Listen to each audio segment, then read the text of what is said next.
அக்கினியா இருக்கும் போது இப்ப சாத்தான் பிளான் பண்ணிருக்கலாம், அடுத்த வாரம் இந்த புதன்கிழமை சில போராட்டத்தை கொடுக்கலாம், சில கஷ்டங்களை கொடுக்கலாம், சில பிரச்சனையை கொடுக்கலான்னு எல்லாம் பிளான் பண்ணிருப்பா. ஆனா நீ வந்து ஜெபிக்கிறபடியா அதை சுட்டரித்து கர்த்தர் உன்னை வாழ வைக்கிற தேவனா இருக்கிறார். ஹல்லேலூயா, ஹல்லேலூயா, ஹல்லேலூயா. கர்த்தர் அற்புதம் செய்யறா சிஸ்டர். இன்னைக்கு சில மந்திர கட்டுகள் இன்னைக்கு சிலது ஒடியுது. சில எதெல்லாம் ரகசியமா உங்க குடும்பத்துக்கு வச்சிருக்கிற சில மந்திர கட்டுகள் ஒடியுது.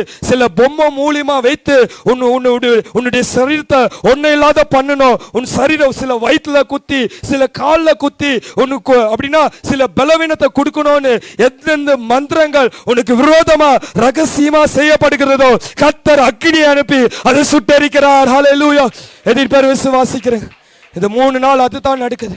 இந்த 3 நாள் கர்த்தர் அக்கினியை ஊத்துறா, அக்கினி ஊத்துறா. எல்லாம் பிளாஸ்ட் ஆக போகுது, எல்லாம் ஒடிந்து போக போகுது, எல்லாம் பீஸ் பீஸா மாற போகுது. உனக்கு விரோதமா எந்த ஆயுதங்களும் கர்த்தர் வைக்காதபடிக்கு கர்த்தர் ஒரு அற்புதத்தை செய்ய வல்லவரா இருக்கிறார். ஹல்லேலூயா. அடுத்தது வாசிங்களே, அடுத்தது 18 வாசிங்களே.